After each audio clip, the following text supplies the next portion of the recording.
औज़ुबिल्लाहिमिनश्शैतानिर्रजीम बिस्मिल्लाहिर्रहमानिर्रहीम। अस्सलाम वालेकुम दोस्तों, मैं हूं मोहसिन रज़ा और आप लोग देख रहे हैं 24/7 टीचर्स ऑनलाइन। दोस्तों, बिजनेस फाइनेंस की हमारी क्लास चल रही है और आज उस सीरीज का हमारा 19वां लेक्चर है। दोस्तों, आज की क्लास हमारी जो है एक नए टॉपिक यानी अन्यूटीज एंड परपेचुइटीज के हवाले से है। आज की क्लास शुरू करने से पहले हम लोग सबसे पहले ये देख लेते हैं कि हमने अपनी पिछली क्लास के अंदर क्या पढ़ा था। दोस्तों, हमने पिछली क्लास के अंदर एक नया कॉन्सेप्ट, एक नया टॉपिक शुरू किया था जिसको हम टाइम वैल्यू ऑफ मनी कहते हैं, और उस जिमन में हम लोगों ने प्रेजेंट वैल्यू के हवाले से पढ़ा था और फ्यूचर वैल्यू के हवाले से पढ़ा था। और मैंने आप लोगों को ना सिर्फ पढ़ाया था बल्कि with the help of a different example मैंने आपको प्रेजेंट वैल्यू और फ्यूचर वैल्यू कैलकुलेट करना भी सिखाया था। दोस्तों, मुझे पूरी उम्मीद है कि मैंने आखिर में जो आप लोगों को एक्सरसाइजेज दी थी वो आप लोगों ने कर ली होंगी। दोस्तों, जो एक्सरसाइजेज मैं आप लोगों को लेक्चर के इख्तिताम पर देता हूं, अगर आप वो साथ के साथ करते चले जा रही हैं तो इंशाल्लाह आप बिजनेस फाइनेंस के हवाले से जितनी भी फाइनेंस की कैलकुलेशन है वो सीख रहे होंगे। यहाँ तक तो थी दोस्तों हमारी पिछली क्लास। आज की क्लास में जैसे मैंने आप लोगों को पहले भी बताया कि हम लोग बात करेंगे दो अहम कॉन्सेप्ट फाइनेंस के हवाले से, जिसको एक को हम अन्यूटी कहते हैं और दूसरे को हम परपेचुइटी कहते हैं। दोस्तों, हम ये भी देखेंगे कि हमारे पास कितनी अकसाम हैं अन्यूटीज की और परपेचुइटीज की। अलोंग विद दैट मैं आपको डिफरेंट एग्जांपल्स के साथ अन्यूटी को कैलकुलेट करना भी सिखाऊंगा और परपेचुइटी को कैलकुलेट करना भी सिखाऊंगा। तो चलिए दोस्तों, हम आज की क्लास शुरू करते हैं और सबसे पहले देख लेते हैं कि अन्यूटी और परपेचुइटी से क्या मुराद है। तो सबसे पहले स्क्रीन के ऊपर आप लोगों को अन्यूटी के बारे में नजर आ रहा है। Annuity is a series of fixed payment. कि अन्यूटी जो है वो सीरीज ऑफ फिक्स्ड पेमेंट है which might be over a fixed number of year और ओवर द लाइफ टाइम। ये आपकी जो फिक्स्ड पेमेंट है ये आपके कुछ अरसा यानी नंबर ऑफ पीरियड्स के लिए भी हो सकती है और या आपकी लाइफ टाइम के लिए भी हो सकती है। इसको हम अन्यूटी कहते हैं। अब इसमें भी हमारे पास जो है डिफरेंट एग्जांपल अवेलेबल हैं।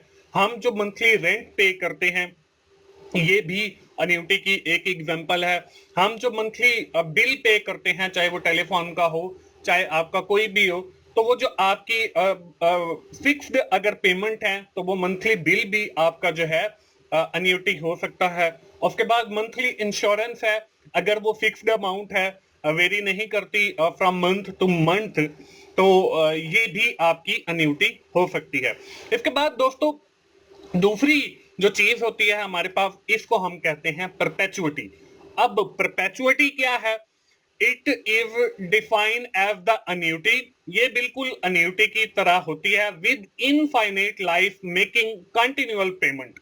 ये भी आपकी कंटिन्यूअल पेमेंट तो होती है, मतलब मुसलसल चल रही होती है, लेकिन इसका आपका कोई टाइम पीरियड जो है वो डिफाइन नहीं होता कि ये 10 साल के लिए होगी, ये 20 साल के लिए होगी या through out the life time के लिए होगी। इसका मतलब कोई टाइम स्पैन डिफाइन नहीं होता। व्हेन जब आपकी अन्यूटी जो है जिसका इनफाइनाइट पीरियड हो, कोई डिफाइन ना हो, तो इसको हम परपेचुइटी कहते हैं। अब इसकी एग्जांपल क्या है? रिटायरमेंट प्लान है कि आपको जो है जो रिटायरमेंट प्लान दिया जा रहा है आफ्टर रिटायरमेंट या कोई अमाउंट दी जा रही है, तो वो कंटिन्यूअस पेमेंट तो है कि कितनी आपको पर मंथ दी जा रही है, लेकिन उसका कोई टाइम स्पैन नहीं है कि वो आपको 5 साल दिया जाएगा, वो आपको कब दिया जाएगा। ये इसको हम परपेचुइटी कहते हैं। दोस्तों, अन्यूटी और परपेचुइटी को देखने के बाद अब हम ये भी देख लेते हैं कि हमारे पास अन्यूटी के कितने अकसाम हैं। तो हमारे पास जो है there are two major types of annuity.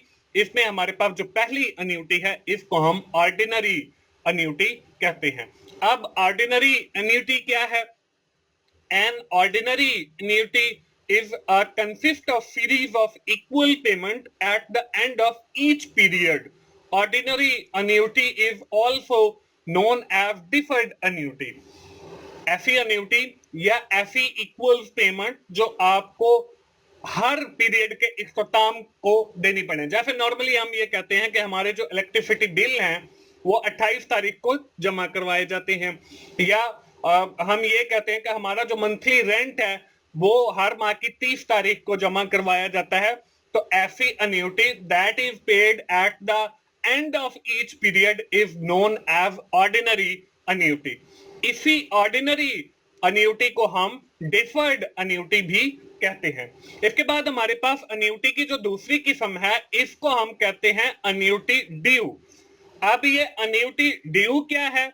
ये है an annuity due consist of series of equal payment at the beginning of the each period, कि आप शुरू में दे देते हैं। अब जहां पर कुछ एडवांस पेमेंट्स की बात की जाए, कुछ लोग जो हैं वो अपनी जो शॉप्स हैं या जो रेंट है वो एडवांस में लेते हैं, दैट इज पे eight the beginning of the period या बिगिनिंग ऑफ द मंथ, यानी कि 5 तारीख हर माह की आपने जो है वो किराया देना है। तो ये आपकी अन्यूटी ड्यू है। ड्यू का मतलब ये है कि आपने जो अदायगी की है उसके अगेंस्ट आपने जो कंसिडरेशन है वो जो लेनी है वो अभी आपकी पेंडिंग है, इसलिए हम इसे अन्यूटी ड्यू कहते हैं। या जैसे हमने स्कूल की फीस जमा करवाते हैं वो भी नॉर्मली 5 या 10 तारीख को जमा करवाई जाती है, यानी कि मंथ के शुरू में। तो इसको भी हम अन्यूटी ड्यू कहते हैं, क्योंकि उसके अगेंस्ट जो कंसिडरेशन है वो हमने उस मंथ के पूरे मंथ में हमने लेनी होती है। तो ये 2 अकसाम है हमारे पास अन्यूटी की। तो दोस्तों ये था हमारे पास अन्यूटी और परपेचुइटी के हवाले से। अब हम लोग कुछ एग्जांपल्स देखेंगे अन्यूटी के हवाले से भी और परपेचुइटी के हवाले से भी। ना सिर्फ एग्जांपल देखेंगे बल्कि मैं आपको ये अन्यूटी और परपेचुइटी डिफरेंट एग्जांपल के जरिए कैलकुलेट करना भी सिखाऊंगा। तो अगली स्लाइड के ऊपर आप लोगों को जो है एग्जांपल नजर आ रही हैं अन्यूटी की। इसमें आपको पहली जो नजर आ रही है इसमें हम लोगों ने प्रेजेंट वैल्यू कैलकुलेट करनी है। A firm pay 500 at the beginning of each year, यानी कि ये आपकी अन्यूटी ड्यू है for the next 8 year assuming the rate of 5% annually. इसके बाद जो दूसरी एग्जांपल है, a firm wants to invest 500 at the beginning of each year for the next 5 years, the company will earn 6% annually। तो ये 2 हमारे पास example हैं, ये हम लोगों ने जो है वो करनी है। यहाँ पे देखिए फॉर्मूला है CCF into 1 minus 1 divided by 1 plus i raise to the power n या n, और डिवाइडेड बाय i और मल्टीप्लाई बाय 1 प्लस आई। तो इसमें मैं आपको बता दूं कि CCF जो है वो आपकी करंट अमाउंट है, और जो n है that represent the number of years, और i जो है that represent the interest rate. तो इसको हम सॉल्व करते हैं। अब देखें CCF जो है वो हमारे पास 500 है into 1 minus 1 divided by 1 plus 5% और रेज टू द पावर 8, क्योंकि 8 जो है वो ईयर आ गए, डिवाइडेड बाय 5% और 1 प्लस 5%। अब देखें 5% को हमने फ्रैक्शन के अंदर तब्दील करना है, तो 5 तकसीम जो है 100 कर देंगे, वो 0.5 आ जाएगा। इसके बाद अगले स्टेप के अंदर देखें 500 इंटू 1 माइनस 1 डिवाइडेड बाय 1.05 और raise to the power 8 divided by 0.05 और मल्टीप्लाई बाय 1.05। इसके बाद नीचे जो है फिर हमने इसको सॉल्व किया, 1 minus 1 divided bye 1.48 divided by 0.05 और मल्टीप्लाई बाय 1.05 आ गया। इसी तरह आगे गए तो हमने जो है वो 1 डिवाइडेड बाय 1.48 किया, तो वो हमारे पास 0.68 आ गया। तो अब हम इसमें से 1 में से माइनस कर देंगे इसको, तो वो 0.32 आ जाएगा, डिवाइडेड बाय 0.05 आ जाएगा। इसके बाद आगे फिर हम चले गए, तो जब हमने 0.32 को डिवाइड किया 0.05 के साथ, तो 6.46 आ गया, मल्टीप्लाई बाय 1.05 आ गया। अब यहाँ पे आगे हमने जब इसको सॉल्व किया तो 500 मल्टीप्लाई बाय 6.46 मल्टीप्लाई बाय 1.05, तो ये हमारे पास 3393.19 जो है वो हमारे पास आंसर आ गया। दोस्तों ये तो था प्रेजेंट वैल्यू को कैलकुलेट करने के लिए। अब फ्यूचर वैल्यू को अगर हमने कैलकुलेट करना है तो वो थोड़ा सा इससे डिफरेंट है। ये जो हमने 1 माइनस किया है ये अब एंड के ऊपर चला जाएगा। फ्यूचर वैल्यू अगर हमने कैलकुलेट कर दिया तो इसको CCF यानी कि करंट वैल्यू आ जाएगी। 1 plus i raise to the power n minus 1। तो हमने पहले प्रेजेंट वैल्यू कैलकुलेट करते हुए -1 पहले आता है, 1 माइनस और फिर आपका 1 प्लस आई और रेव टू द पावर n आता है। लेकिन अगर हमने फ्यूचर वैल्यू कैलकुलेट करनी है तो 1 plus i raise to the power n और -1 आएगा। वही एग्जांपल है 500 1 plus 6% raise to the power 5 year है हमारे पास, -1 और 0.06 आ गया और मल्टीप्लाई बाय 1 प्लस 6% आ गया। तो 6% को हमने फ्रैक्शन के अंदर जब तब्दील किया तो 0.06 आ गया।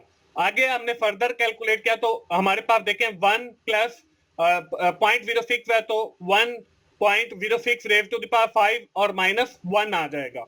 इसी तरह 1.34 जो है वो रेव टू द पावर 5 का आंसर आ गया। हम 1 को जो है उसमें से माइनस करेंगे तो हमारे पास जो जवाब है वो 0.34 बच जाएगा। इसको डिवाइड करेंगे 0.06 के साथ और मल्टीप्लाई करेंगे 1.06 के साथ।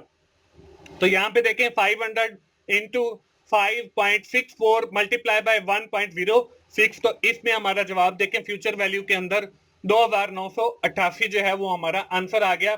तो इस तरीके से हम जो है एन्युटी की प्रेजेंट वैल्यू भी कैलकुलेट कर सकते हैं और फ्यूचर वैल्यू भी कैलकुलेट कर सकते हैं। ये तो थी दोस्तों हमारे पास एग्जांपल एन्युटी की। इसी तरह हम परपेचुइटी की भी एग्जांपल देख लेते हैं। आपको स्क्रीन के ऊपर नजर आ रही है।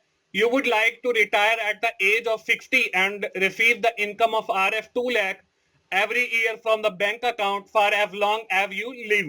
क्या हमने जो है रिटायरमेंट के बाद 2 लाख हर साल जो है हमें मिलने चाहिए हमारी रिटायरमेंट के बाद जब तक हम जिंदा रहें। How much money do you need to deposit in the bank account offering 10% per annum even though you will not live forever। हमें जो है 10% के साथ मिलना है और हमेशा हमने जिंदा नहीं रहना, जितना अरसा रहेंगे उतने अरसे के लिए हमें अमाउंट मिलेगी। तो इसमें हमारे पास जो फॉर्मूला है और सोल्यूशन भी आप लोगों को स्क्रीन के ऊपर नजर आ रहा है। फॉर्मूला हम यूज करेंगे CCF, ये करंट वैल्यू डिवाइडेड बाय आई यानी कि इंटरेस्ट रेट। अब देखें प्रेजेंट वैल्यू जो है वो PV प्रेजेंट वैल्यू को रिप्रेजेंट करता है। CCF कांस्टेंट कैश फ्लो वो हमारे पास 2 लाख है। आई इंटरेस्ट रेट वो हमारे पास देखें 10% है। अब हमने सारी वैल्यू जो है वो फॉर्मूला के अंदर पुट करनी है तो 2 लाख डिवाइडेड बाय 10%, तो 10% को जब हमने फ्रैक्शन किया तो 0.10 आ गया। तो 2 लाख तकसीम हमारे पास आ गया 0.10, तो ये हमारा जो है आंसर आ गया 20 लाख। यानी कि अगर हम 20 लाख डिपॉजिट करवाते हैं तो रिटायरमेंट के बाद जो है वो फिर हमें 2 लाख पर मंथ मिलता रहेगा। तो ये है दोस्तों हमारा परपेचुइटी का रिजल्ट के 2 लाख। दोस्तों ये थी हमारी आज की क्लास। आज की क्लास हम यहीं पे वाइंड अप करेंगे, लेकिन आज की क्लास खत्म करने से पहले जैसे कि हम हर क्लास में करते हैं कि आप लोगों को कुछ एक्सरसाइजेस दी जाती हैं सॉल्व करने के लिए। तो अगली स्लाइड के ऊपर एक्सरसाइज आपको नजर आ रही है। इसमें 2 एग्जाम्पल 2 एक्सरसाइज हैं या 2 क्वेश्चन हैं। एक एन्युटी से रिलेटेड है और दूसरा परपेचुइटी से रिलेटेड है। आपने एन्युटी का रिजल्ट भी कैलकुलेट करना है और परपेचुइटी का रिजल्ट भी कैलकुलेट करना है। दोस्तों आज की क्लास हम यहीं खत्म करते हैं और क्विकली एक बार जो है वो समराइज कर लेते हैं कि आज की क्लास के अंदर हम लोगों ने क्या पढ़ा है। दोस्तों आज की क्लास के अंदर हम लोगों ने एक नया टॉपिक जो शुरू किया था टाइम वैल्यू ऑफ मनी का, उस हवाले से एन्युटी की बात की और परपेचुइटी की बात की। हमने देखा कि एन्युटी और परपेचुइटी के दरमियान फर्क क्या है और फिर हमने ये देखा कि हमारे पास एन्युटी की 2 अकसाम है, एक ऑर्डिनरी एन्युटी और एक हमारे पास एन्युटी ड्यू। और with the help of example मैंने आप लोगों को सिखाया कि कैसे हम ऑर्डिनरी एन्युटी को कैलकुलेट करते हैं और कैसे जो है हम अपनी दूसरी एन्युटी यानी कि एन्युटी ड्यू को कैलकुलेट करते हैं। आखिर में मैंने आप लोगों को एक एक्सरसाइज दी। उम्मीद है कि आप अगली क्लास में आने से पहले इस एक्सरसाइज को सॉल्व करके जरूर आएंगे।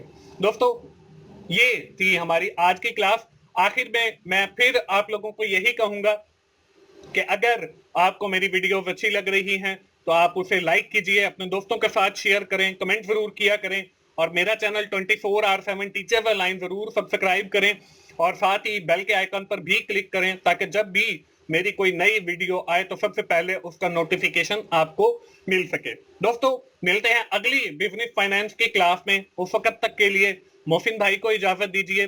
थैंक यू वेरी मच दोस्तों, अल्लाह हाफिज।